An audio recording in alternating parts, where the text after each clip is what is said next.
Y bueno, cuando platicamos de la nube, platicamos de recursos de cómputo que están en algún lugar, en alguna parte del mundo, y que accedemos a ellos a través de una red.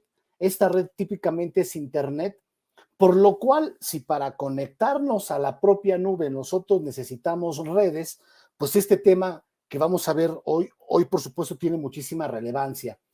No vamos a platicar en términos generales de cómo nos conectamos a la nube, sino de cómo conectamos los recursos que viven en la nube de una manera segura y de una manera efectiva.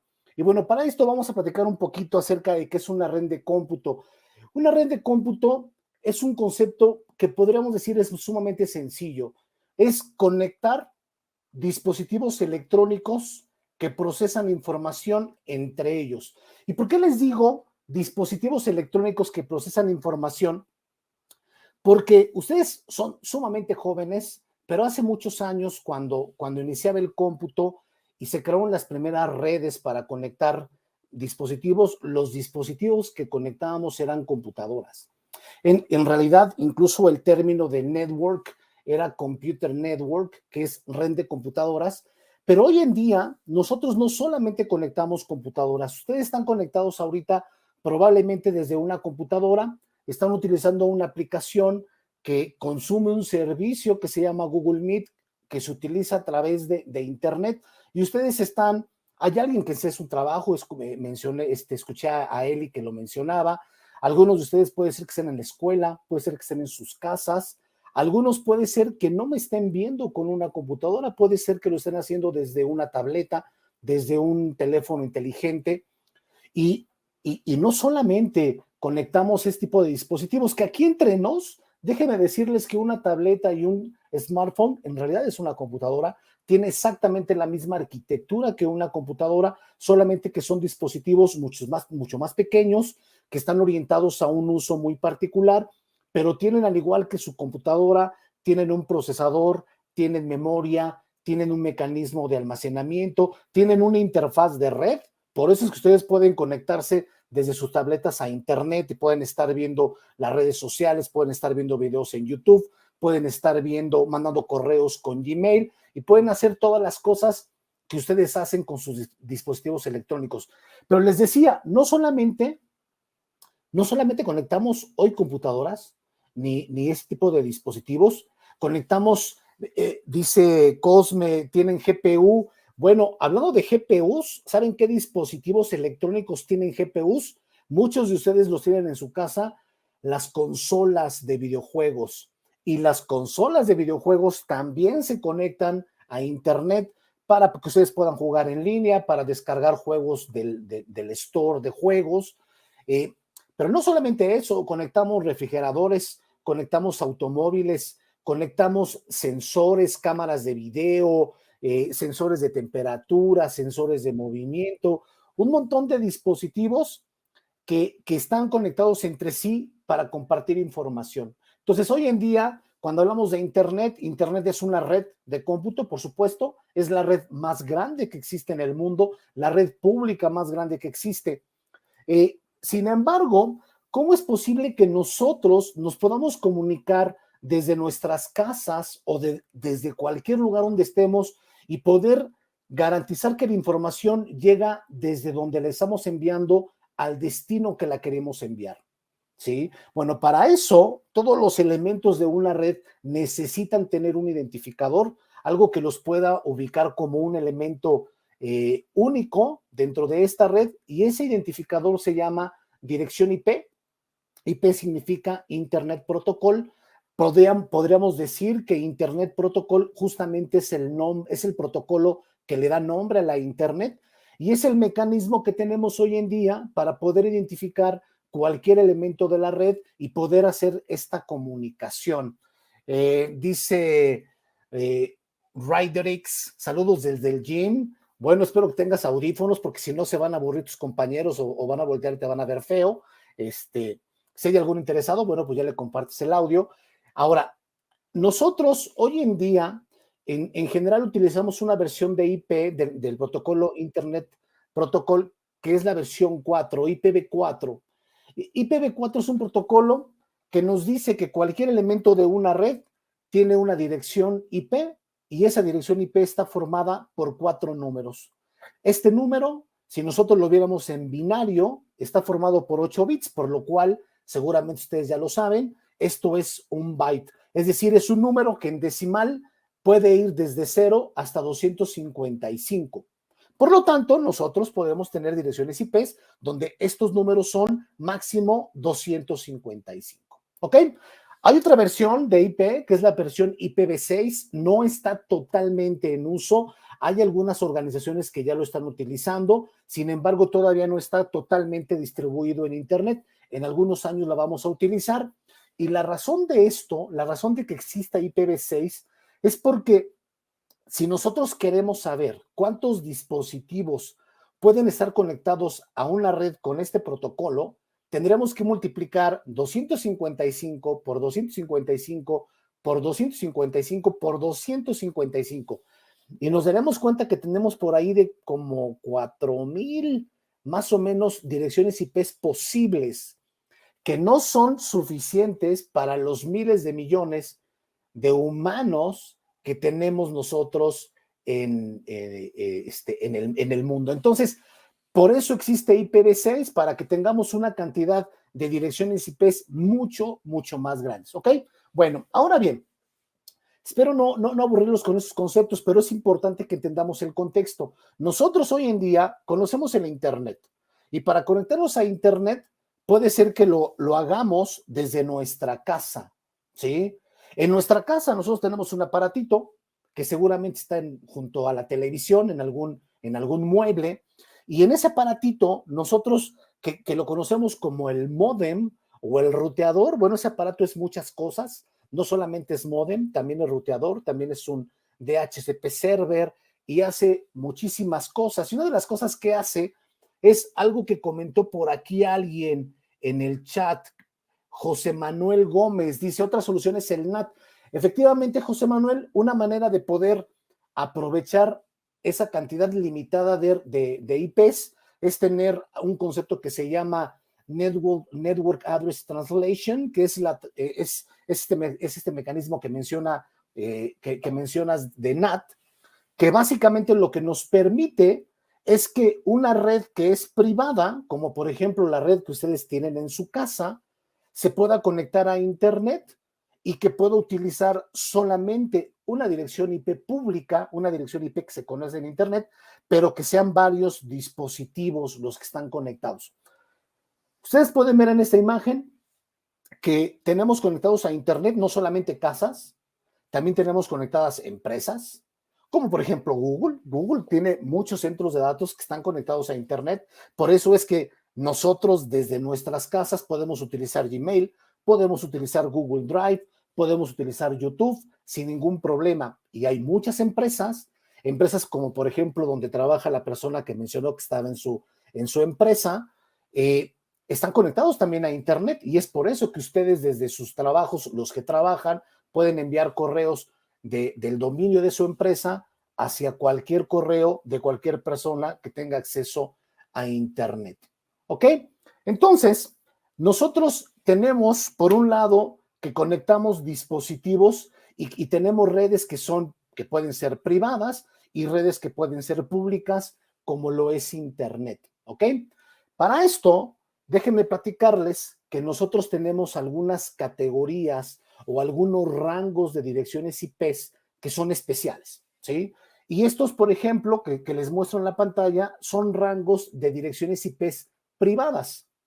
Si alguno de ustedes trabaja, seguramente encontrará que conozca a lo mejor alguna dirección IP de algún equipo de cómputo, algún servidor, el servidor de base de datos, el servidor de correo, el servidor de aplicaciones, y probablemente la dirección IP de ese equipo empieza con 10, o empieza con 172, o empieza con 192, 168.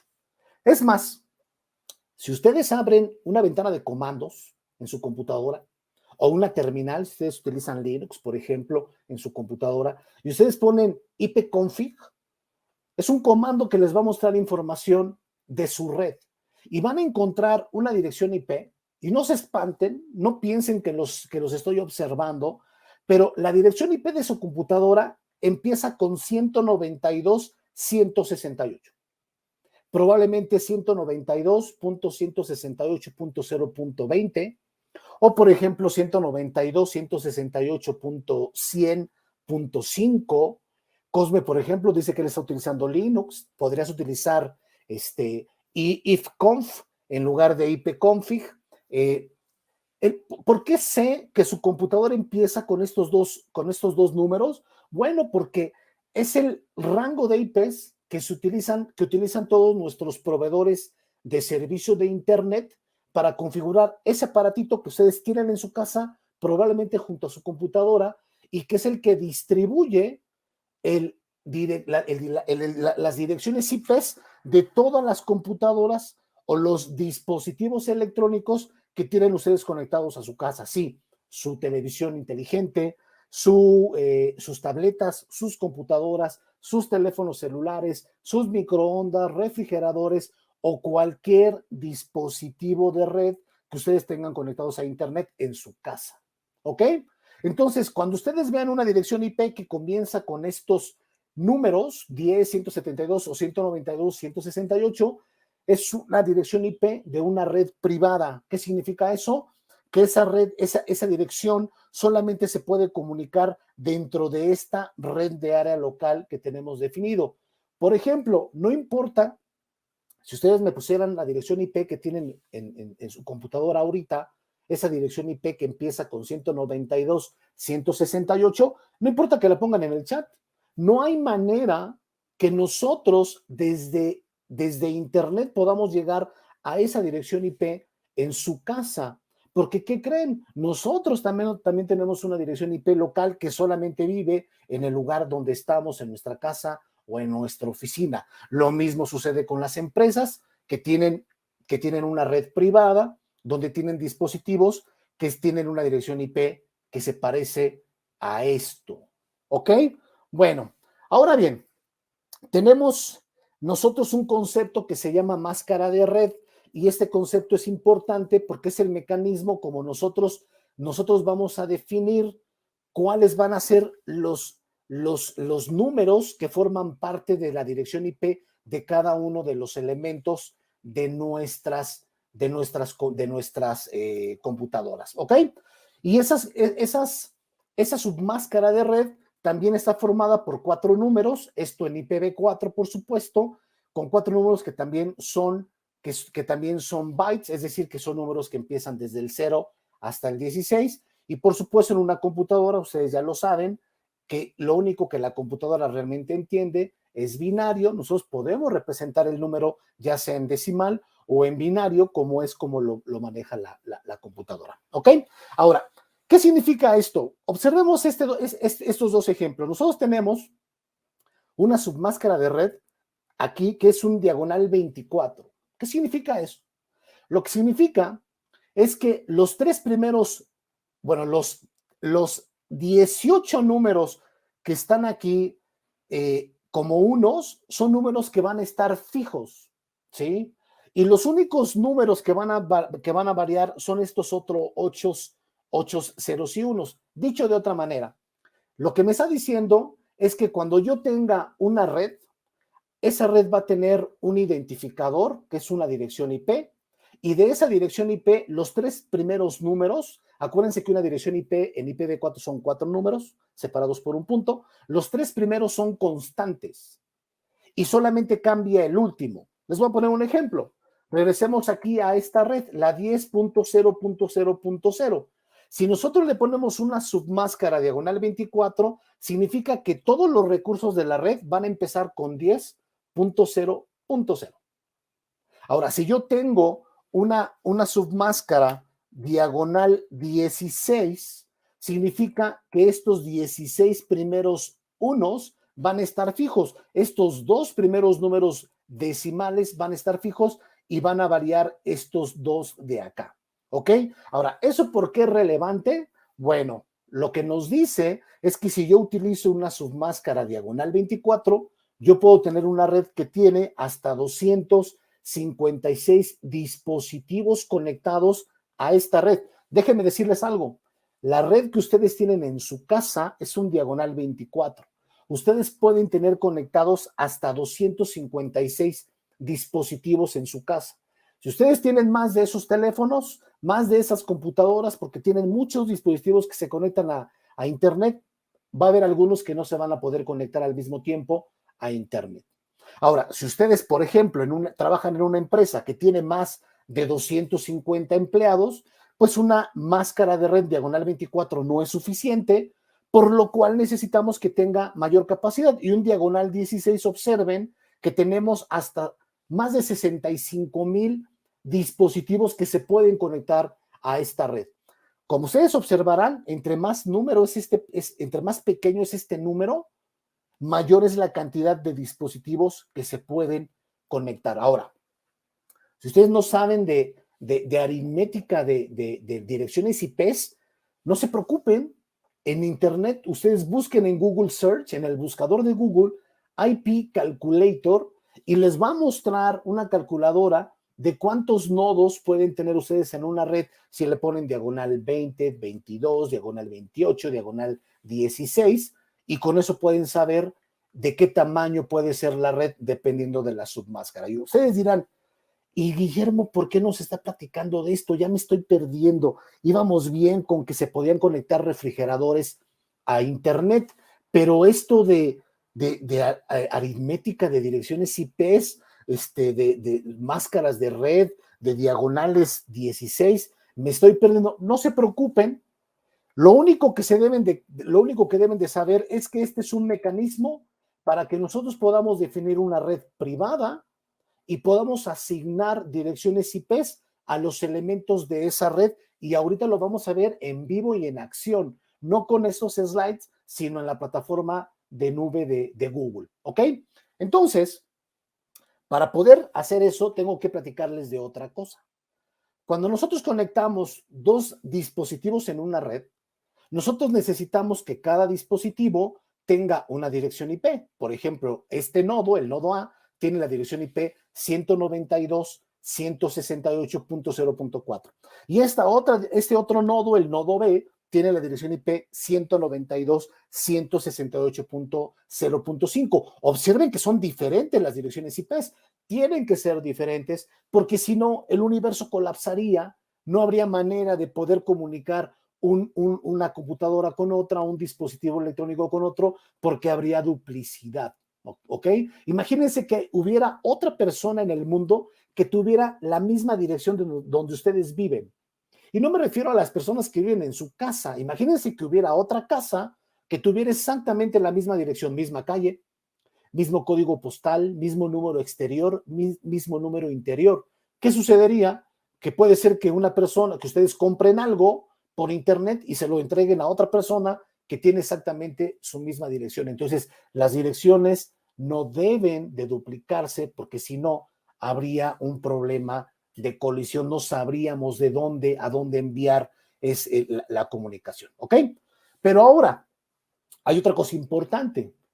En una computadora corren una gran cantidad de programas, ¿sí? ¿Cómo sabemos, cuando ustedes se comunican desde una computadora a otra, cómo sabemos con qué programa nos vamos a comunicar? Vamos a pensar que ustedes se quieren comunicar con un servidor HTTP, que es el servidor que les distribuye, les despacha las páginas en Internet.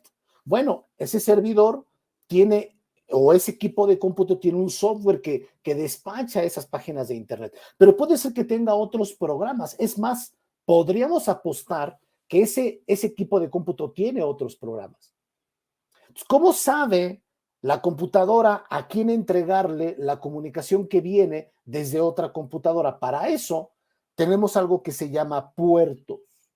En una computadora, cuando tenemos un programa que me sirve para comunicarse con otro, ese programa está asociado a un puerto.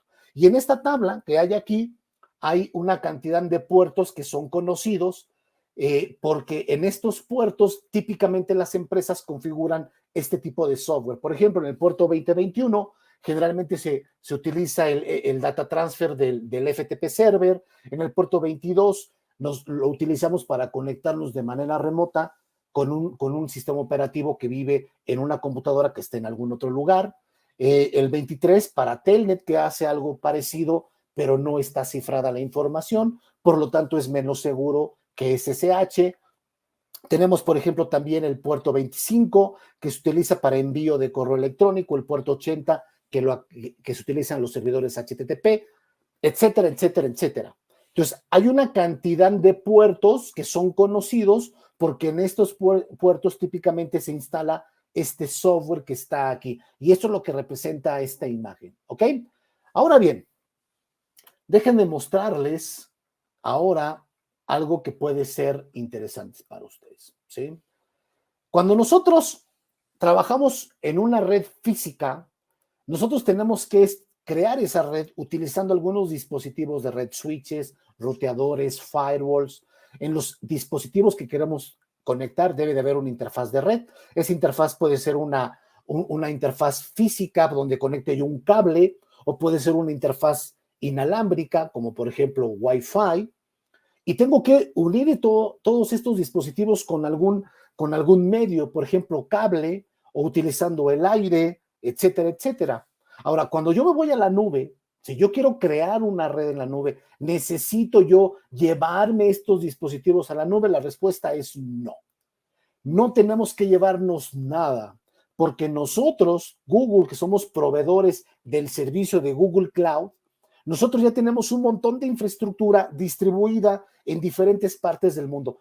Esta foto que ustedes están viendo es una fotografía de una región de Google, es decir, un espacio geográfico donde Google tiene data centers, centros de datos, donde en cada centro de datos tenemos nosotros infraestructura de cómputo y de red y de enfriamiento y de energía y de comunicaciones, etcétera. Y aquí, a cada una de estas data centers o centros de datos que ustedes están viendo, son centros de datos totalmente independientes uno de otro. ¿Qué significa? Que si hubiera algún problema dentro de la infraestructura de un centro de datos, solamente se ve interrumpido el servicio en el centro de datos donde se dio el problema. El otro o los otros centros de datos que forman parte de esta región van a seguir operando. Esta región está en Europa, específicamente está en Holanda, y les puedo decir que no solamente tenemos centros de datos en Holanda, tenemos muchos centros de datos en Estados Unidos. Por ejemplo, en Iowa tenemos un centro de datos que se llama, una región que se llama US Central One, el cual tiene 4 centros de datos. Cada centro de datos, les decía yo, que se llaman zonas, entonces tenemos 4 zonas. Tenemos, por ejemplo, US East 1, tenemos US East 4, por ejemplo, 2, 3, que tienen por lo menos 3 zonas, 3 centros de datos independientes. También tenemos centro de datos en Chile, centro de datos en Brasil, centro de datos en Australia, en Europa, en Japón, en varias partes de Asia, y muy pronto vamos a tener una región también en México. Hoy no existe una región en México, pero la vamos a tener muy, muy pronto. Y ahora, ¿cómo se conectan todos estos centros de datos? Bueno, nosotros, Google, somos los dueños, digamos, de la infraestructura de red privada más grande en el mundo. Estos líneas que ustedes ven en azul y en verde son los cables que existen hoy en día que conectan todos nuestros centros de datos, y además los que están planeados para el futuro. De tal manera que nosotros seguimos trabajando para ampliar esta red, para que entonces cuando comunicamos a infraestructura que vive en un centro de datos, lo podamos hacer de manera privada, con esto reduciendo el riesgo de pérdida de información, teniendo mayor seguridad y además teniendo el tiempo de respuesta mucho más veloz que podamos obtener si lo comparamos, por ejemplo, contra el tiempo que tendríamos en Internet, ¿no? Que da más saltos, es una infraestructura que es pública, por lo tanto la información puede estar expuesta a algún riesgo de seguridad. Al tenerlo en una red privada, su información está segura, ¿ok? Entonces, hoy en día, solamente como un dato estadístico, tenemos 37 regiones, o sea, hay 37 ubicaciones geográficas alrededor del mundo donde tenemos 112 zonas, 112 centros de datos distribuidos en estas 37 regiones. Además, tenemos puntos para conectar los centros de datos de nuestros clientes con nuestra red privada. Tenemos 187 puntos de conexión y tenemos presencia en más de 200 países, ¿sí? Como ustedes podrán ver estas fotos, tenemos nosotros equipos que están trabajando en hacer crecer esta infraestructura de red. Y un dato curioso, interesante, la red privada de Google transporta más del 25% del tráfico de Internet en el mundo. Sabemos que nosotros no somos los únicos proveedores o la única empresa que tenemos presencia en Internet. Hay miles, si no es que millones de empresas que tienen presencia en Internet, pero nosotros, nuestra red transporta más de un cuarto de todo el tráfico de Internet en el mundo. ¿Ok? Y bueno, entonces, ¿cómo utilizo una red en la nube de Google? Bueno, para eso voy a mostrarles ahora una pantalla distinta. Y les voy a mostrar esta pantalla. Esta pantalla es la consola de Google Cloud. Ustedes ya la conocen, ya han hecho algunos laboratorios, ya la han utilizado. Pero bueno, solamente para los que no están tan familiarizados, vamos a aclarar algunos puntos. Lo primero, déjenme ver si puedo hacer esto un poco más grande para que ustedes no batallen en sus pantallas. Lo primero es, en esta consola, que es una interfaz gráfica para que podamos interactuar con Google Cloud, tenemos algunos elementos importantes. Primero, tenemos este menú que lo conocemos como el menú de la hamburguesa. Y ustedes pensarán que me estoy imaginando que es una hamburguesa porque tengo hambre. Y sí, tengo un poco de hambre, pero no es por eso. Ahora, con un poco de imaginación, imagínense una hamburguesa vista de lado. Tenemos 2 panes y una carne en medio. Es justamente esto.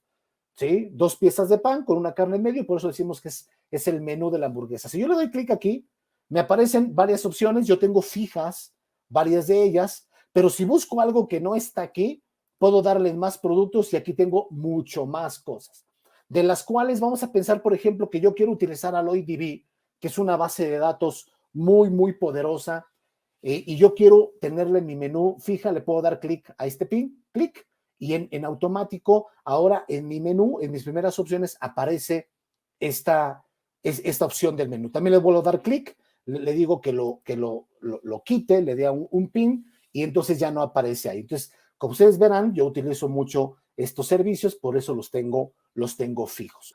Ahora, les decía yo, ¿qué otros elementos son importantes de esta pantalla? Bueno, tenemos un menú de búsqueda en la parte superior. Si ustedes no saben en qué parte del menú está o les da flojera navegar en el menú y encontrarlo, ustedes vamos a pensar que buscan Marketplace. Ustedes escriben Marketplace, les va autocompletando algunas opciones, seleccionan la que ustedes quieran y directo, sin haber pasado por el menú de la hamburguesa, llegan ustedes al Marketplace. ¿Ok?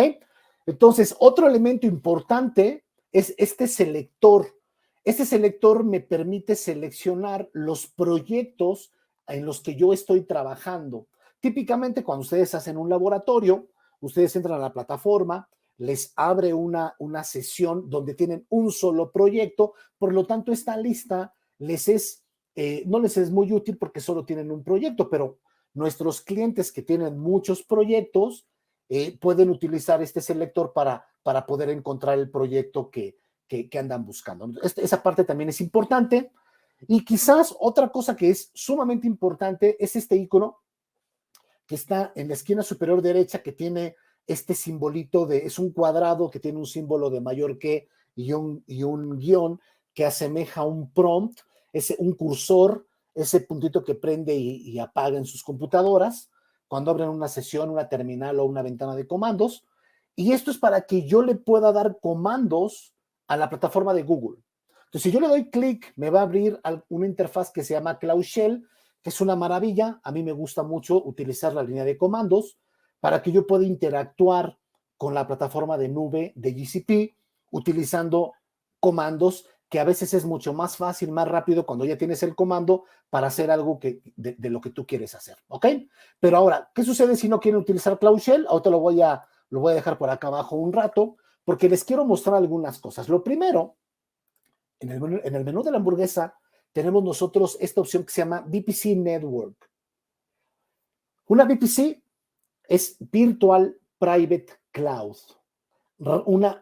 una nube privada virtual. Traducción en español, y no lo voy a traducir como tal. ¿Qué significa? Es una red en la nube. ¿ok? Es el equivalente de una red local, pero en la nube. Entonces, si yo entro aquí a VPC y le doy clic a la primera opción, me va a aparecer las VPCs que yo tengo. Y ustedes seguramente ya hicieron algún laboratorio y ya vieron que hay una VPC, una VPC que se llama default. ¿Por qué se llama default? Porque cuando ustedes crean un proyecto, esa VPC ahí aparece. ¿Cuándo deberíamos de utilizar esa VPC? Nunca. La realidad es que lo deberíamos usar para alguna prueba que queramos hacer rápidamente, pero en una empresa no deberíamos de utilizar esa VPC. ¿Y por qué no deberíamos de utilizarla? Bueno, hay una razón, bueno, hay dos razones importantes. La primera es que si ustedes observan, esta VPC tiene 37 subredes.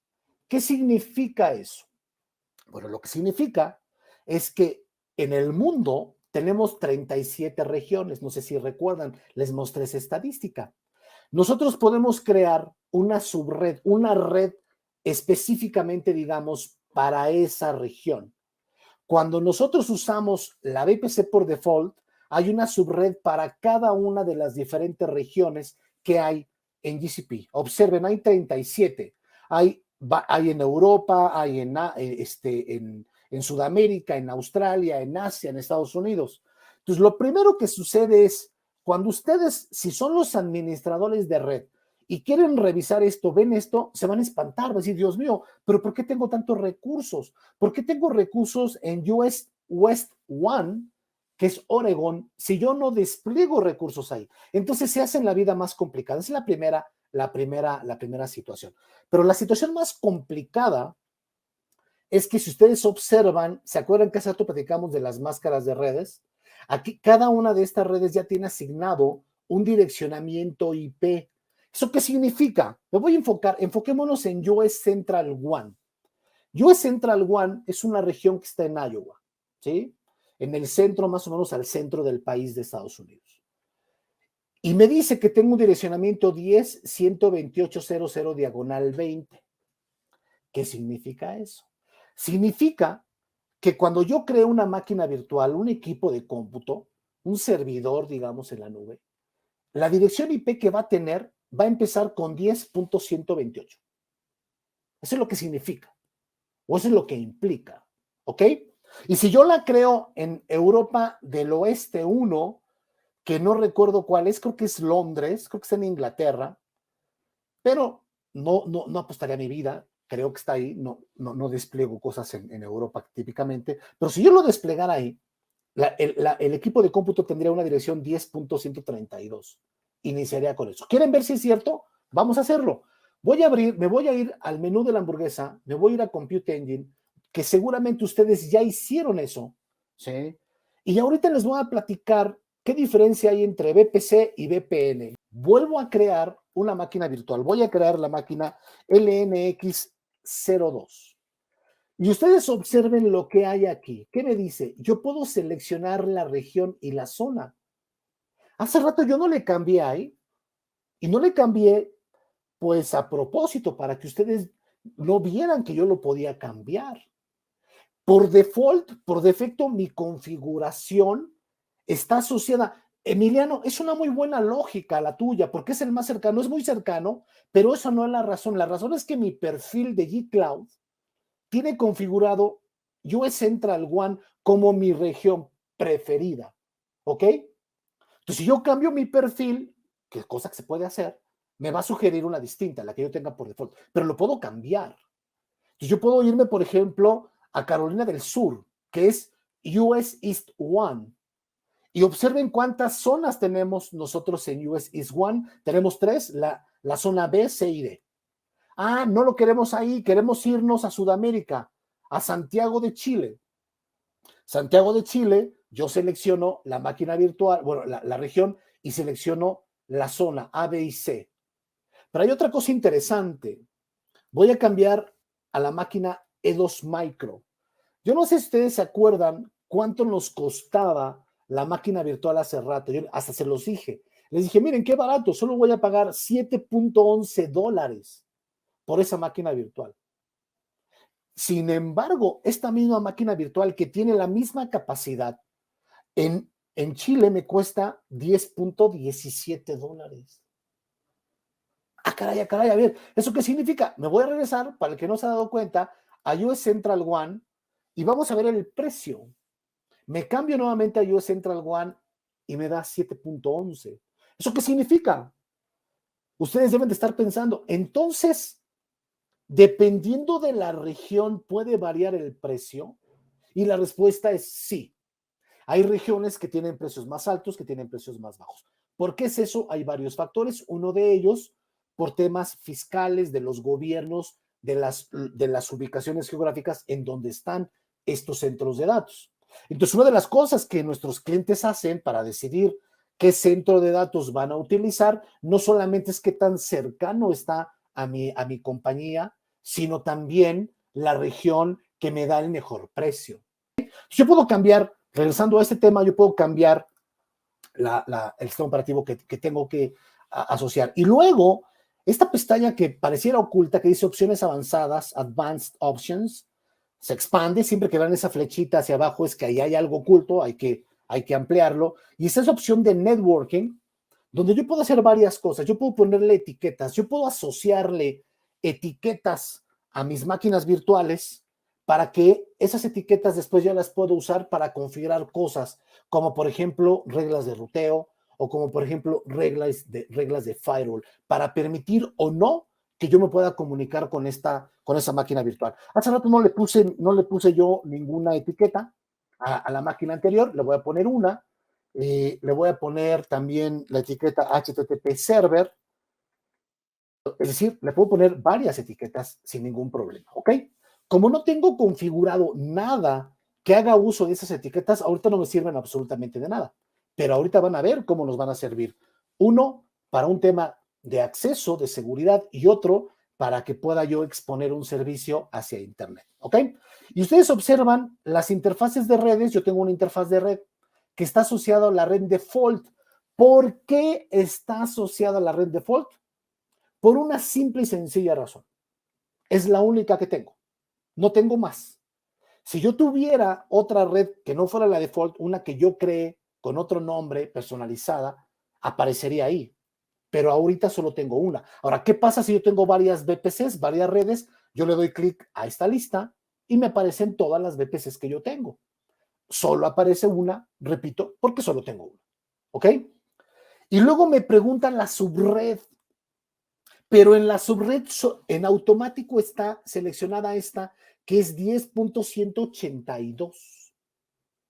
¿Y esa subred cuál es? ¿Y por qué 10.182?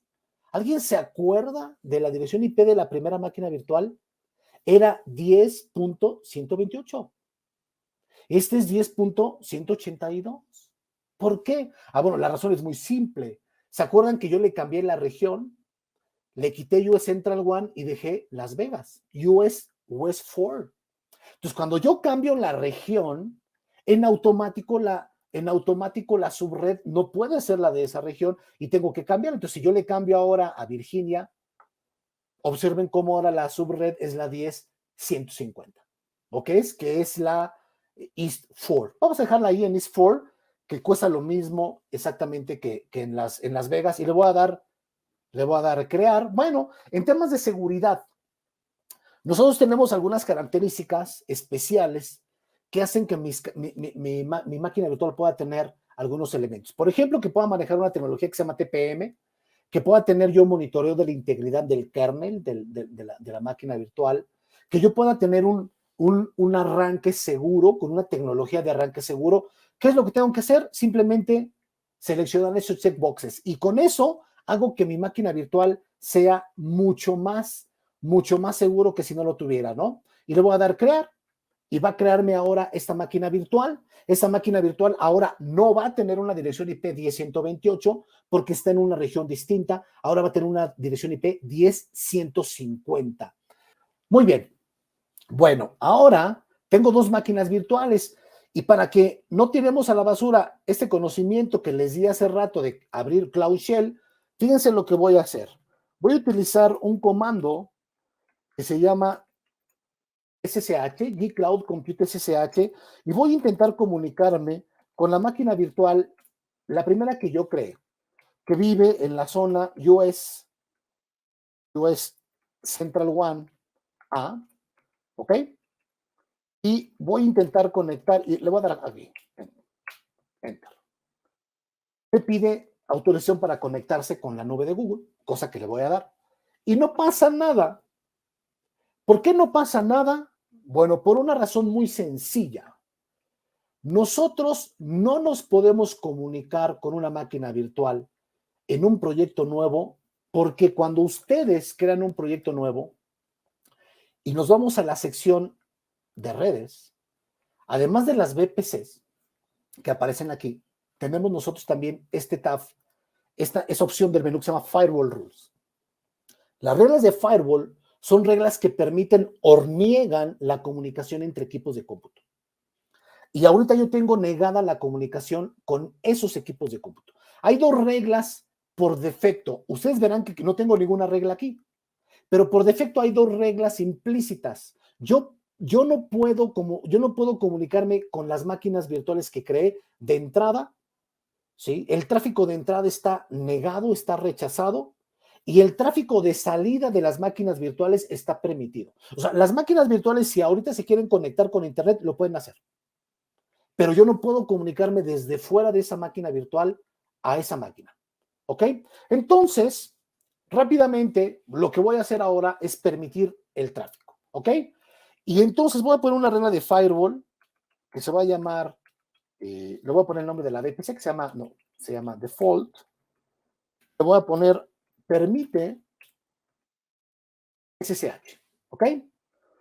Y le voy a decir que cualquier máquina virtual de esta red, ¿sí? A cualquier máquina virtual que esté en mi VPC, yo pueda comunicarme utilizando SSH. Siempre y cuando el origen, bueno, sea el que sea, ¿sí? Cualquier origen, 0.0.0 diagonal 0 significa cualquier origen. Bueno, más interesante. Bueno, sí, lo voy a hacer así. ¿Okay? Desde cualquier origen yo me puedo conectar. Cualquier máquina de mi red, desde cualquier origen me voy a conectar por SSH. ¿Se acuerdan que hace rato les platiqué de los puertos? Yo les dije que el puerto 22 era para Secure Shell, que es SSH justamente. Lo voy a crear y me voy a regresar a la otra pantalla, ¿sí? Ya que es usted creado, vamos a ver unos segundos, ya se va a crear, no va a tardar mucho, observen que esto es sumamente rápido. Ya está mi regla. Ahora me voy a regresar a Cloud Shell. Hace rato no me dejó pasar. Y no me dejó pasar porque no había una regla de firewall para poderme comunicar. Lo voy a hacer nuevamente. Y ahora observen que me responde. Me pide una contraseña que yo tengo asociado en mi sesión de Cloud Shell. Y observen que ahora yo ya estoy conectado en BMLNX1. ¿Sí? Es decir, ¿sí? Estoy conectado con una máquina virtual que está en Iowa. ¿Sí?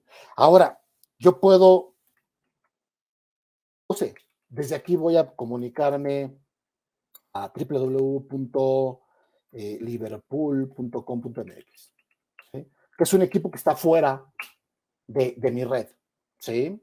Y puedo comunicarme. ¿Por qué me puedo comunicar? Porque yo les dije que toda la salida, el tráfico de salida de esta máquina virtual está permitido.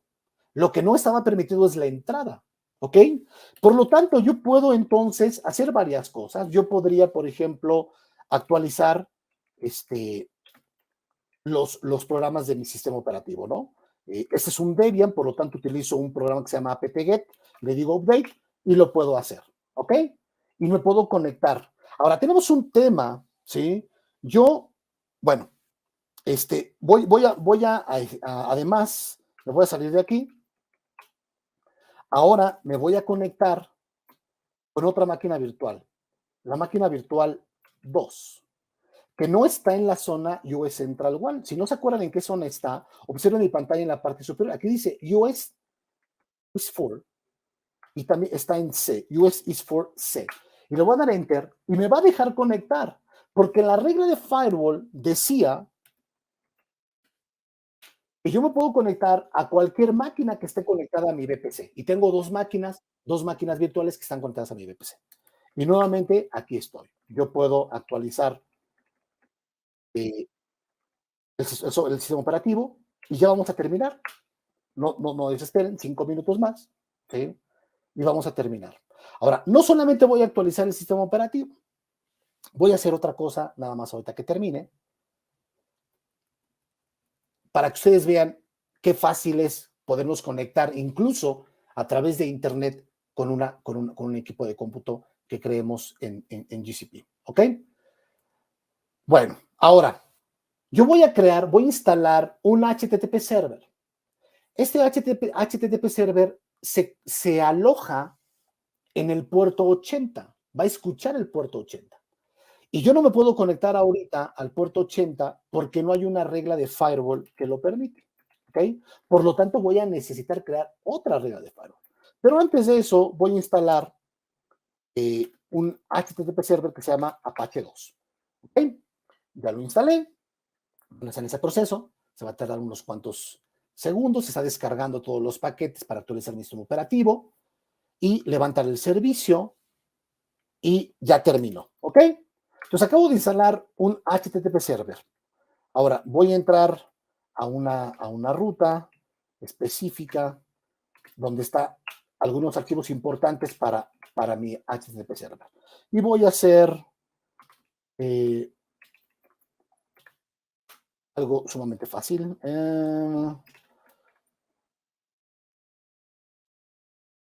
Ok, rápidamente.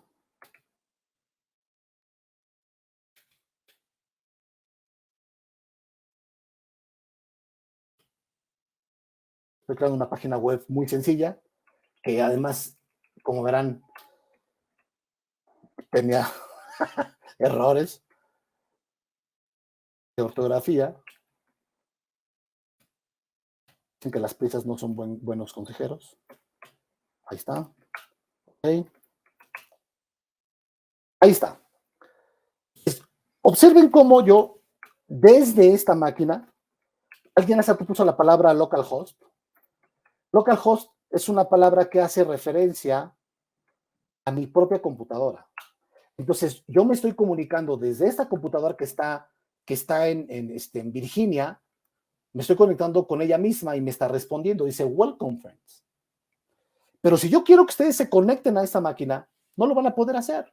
Yo tengo una dirección IP pública, que es esta que está aquí arriba, la 35245, ¿sí? Que la voy a pegar, bueno, quiero que la noten ustedes, 35.245.108.202. Y quiero que vayan a una pestaña de su navegador de internet y peguen esa dirección IP y deberías de aparecerle una pantalla más o menos así y no aparece nada. Y no aparece nada porque este equipo de cómputo no les está respondiendo y no les está respondiendo. Yo, por lo que les acabo de decir, no hay una regla de firewall que permita el tráfico al puerto 80, que es donde está escuchando ese servidor web. ¿Ok? ¿Se acuerdan ustedes que la máquina virtual 2 yo le puse unas etiquetas? Le puse la etiqueta HTTP server, ¿sí? Si no se acuerdan, regresemos a esta pantalla, observen esa pantalla, donde aquí viene el nombre de la máquina virtual 2, que es a la que le acabo de instalar el servidor Apache, y observen que tiene esa etiqueta, HTTP server, pero no la estoy usando. Y yo les dije que la podíamos usar para crear reglas de firewall. Entonces me voy a ir nuevamente a la pantalla de reglas de firewall y voy a crear una nueva regla de firewall que se va a llamar Default Allow HTTP. Permite la comunicación por HTTP. Pero ahora no quiero que lo haga para todas las máquinas de la red. Quiero que lo haga solamente para aquellas computadoras que tengan una etiqueta, la etiqueta HTTP server. Con esto, esa regla va a aplicar solamente a una de las dos máquinas virtuales que yo tengo. Y quiero que el origen sea 0.0.0 diagonal 0 y que la comunicación sea por el puerto 80, que es el puerto en el que está escuchando mi servidor HTTP. Y van a pasar dos cosas ahorita que se cree la dirección, que se cree la regla de firewall. Aquí está. Cuando yo le voy a dar clic a la primera regla de firewall, esa primera regla de firewall permite que cualquier computadora de mi red, yo me pueda conectar con ella utilizando SSH. Por lo tanto, esta regla aplica para todas las computadoras, todas las máquinas virtuales que tengo yo en mi VPC, que son 2. Observen que aquí tengo la 1 y la 2. Pero si yo me voy a la regla de firewall de HTTP y me voy hasta abajo para ver a qué máquinas virtuales aplica esta regla de firewall solamente aplica para una de ellas, la segunda máquina virtual.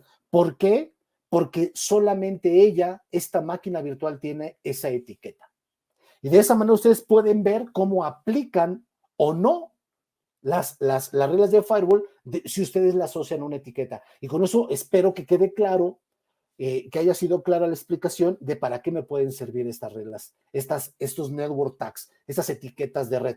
Yo les dije hace rato que me sirven para configurar reglas de firewall o reglas de ruteo también. Ahora, si ustedes se van a la página que yo les dije, a la dirección IP que yo les dije, deberán de estar viendo una pantalla como esta, que dice Welcome Friends. Bienvenidos, amigos, amigas, ¿sí? Entonces ustedes pueden ver que se están conectando con una máquina virtual que está en Estados Unidos, ¿sí? Con cualquier computadora del mundo que tenga acceso a Internet, se puede conectar como Carlos, que ya le sale el mensaje, porque está utilizando una dirección IP externa que tiene asociada esa máquina virtual. Entonces, la máquina virtual tiene 2 direcciones IP, ¿sí? La dirección privada, que es la que empieza con 10.0.128.150, y una dirección externa, porque yo, cuando creé la máquina virtual, también le asigné una dirección IP externa. Ahora, ¿podría yo quitarle la dirección IP a una computadora, la externa? La interna no se la podemos quitar, pero la externa sí. Entonces yo puedo ir a la máquina la máquina LNX01, me voy a la sección de red, me voy a esa sección que me muestra la dirección externa y le digo ninguna, le doy OK y le doy actualizar, y observen cómo sin necesidad de apagar la computadora, yo actualicé los parámetros, y ahora si yo necesito conectarme hacia Internet o desde Internet a esta máquina virtual, no lo voy a poder hacer porque no tiene una dirección IP pública. Entonces, si yo me salgo de aquí y yo me intento conectar por SSH con esa máquina virtual, primero no lo voy a poder lograr por Internet, pero Google Cloud tiene un mecanismo que se llama IAP, Identity Aware Proxy, que me permite de manera segura poderme conectar incluso con una máquina virtual que no tiene una dirección IP pública. Hace rato, ¿se acuerdan que yo le di ping hacia una página de una empresa mexicana, ¿no? Liverpool.com.mx. Y esto me respondió. Este comando me respondió y ahora no me responde. Y no me responde por una simple y sencilla razón. Esta computadora no tiene una dirección IP pública, una dirección IP externa. Por lo tanto, no tiene acceso a Internet. Ahora, ¿hay manera de que yo pueda conectarme a Internet en este tipo de máquinas que no tienen dirección IP pública? La respuesta es sí. Y ustedes lo van a ver en su curso de networking que están haciendo en GCCF, por lo cual los invito a que continúen aprendiendo de esos temas de redes y de seguridad. Esto solamente es una introducción para que ustedes vean cómo funciona de manera muy sencilla, cómo puedo crear una red, cómo incluso la puedo borrar si lo quiero hacer, o la puedo modificar de manera sumamente fácil con los beneficios de la nube, ¿ok? Entonces, ha sido un gusto para mí compartir con ustedes. Espero que haya sido de utilidad, de interés. Y como les decía, es una introducción. Hagan los cursos, van a saber ustedes cómo hacer muchísimas cosas más, cómo poder tener balanceadores de carga para distribuir tráfico hacia aplicaciones que viven en diferentes equipos de cómputo, cómo pueden ustedes conectarse hacia Internet desde una máquina que no tenga una dirección IP externa, y otras cosas más